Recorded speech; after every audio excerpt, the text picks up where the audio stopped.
Japan की लोक कथाओं में ना एक बहुत ही डरावनी कहानी है। एक ऐसे भूत की जो रात के अंधेरे में अकेले घूम रहे लोगों का इंतजार करती है। और ये कहानी है कुच्ची साके ओना की, मतलब फटे मुंह वाली औरत की। तो चलिए आज इसी भयानक कथा की गहराइयों में चलते हैं। ये कहानी शुरू होती है एक बहुत ही सीधे लेकिन जानलेवा सवाल से। एक ऐसा सवाल जो अंधेरी गलियों में गूंजता है और जिसका कोई सही जवाब है ही नहीं। हमारी कहानी की शुरुआत होती है आज के टोक्यो से, जहां अकारा नाम की एक लड़की देर रात अकेले घर लौट रही थी। उसे बिल्कुल अंदाजा नहीं था कि उसकी जिंदगी हमेशा हमेशा के लिए बदलने वाली है। शहर की सड़कें तो पूरी तरह रोशन थी, पर जिस तंग गली से वो गुजर रही थी वहां एक अजीब सा सन्नाटा था। अकारा के दिल की धड़कनें एकदम से तेज हो गईं जब उसे अपने पीछे किसी के कदमों की आहट सुनाई दी। घबराकर उसने पीछे मुड़कर देखा, लेकिन वहां कोई नहीं था। जैसे ही वो आगे बढ़ी, अचानक अंधेरे में से एक परछाई उसके सामने आ गई। एक औरत जिसका चेहरा बालों और मास्क से ढका हुआ था। उसने अकारा का रास्ता रोक लिया और वही भयानक सवाल पूछा, क्या मैं सुंदर हूं? अकारा तो डर के मारे चीखी पड़ी, पर वो औरत कोई और नहीं बल्कि उसकी रूममेट निकली। वो बस शहर में जो कुची साकेओना की अफवाहें चल रही थी ना, उसका फायदा उठाकर अपनी दोस्त को डरा रही थी।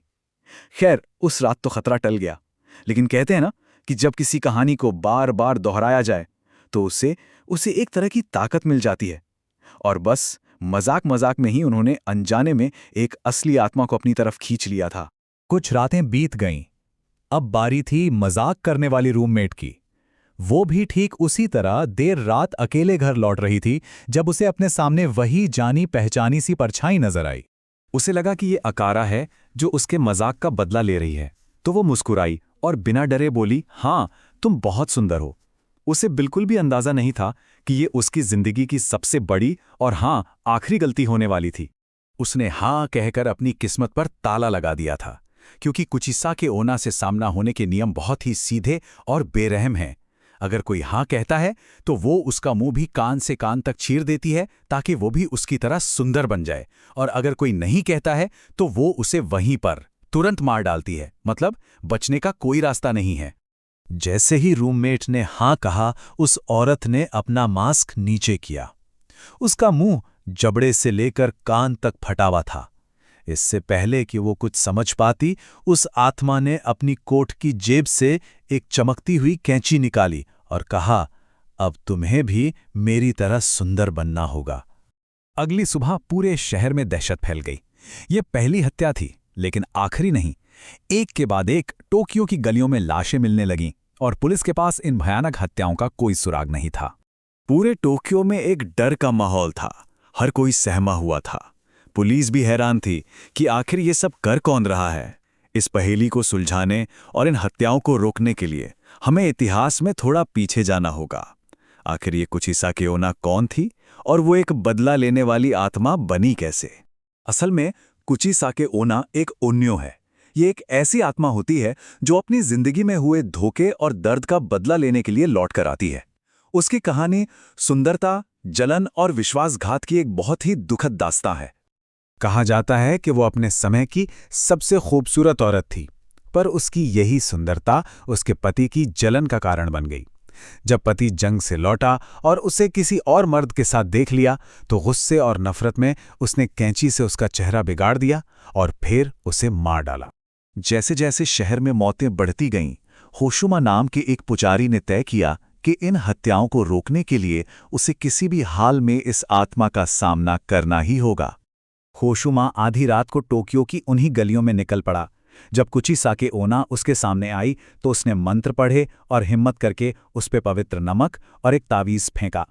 वो आत्मा एक भयानक चीख के साथ धुएं में गायब हो गई। होशुमा को एक पल के लिए लगा कि उसने आत्मा को भगा दिया है, लेकिन ये तो तूफान से पहले की शांति थी।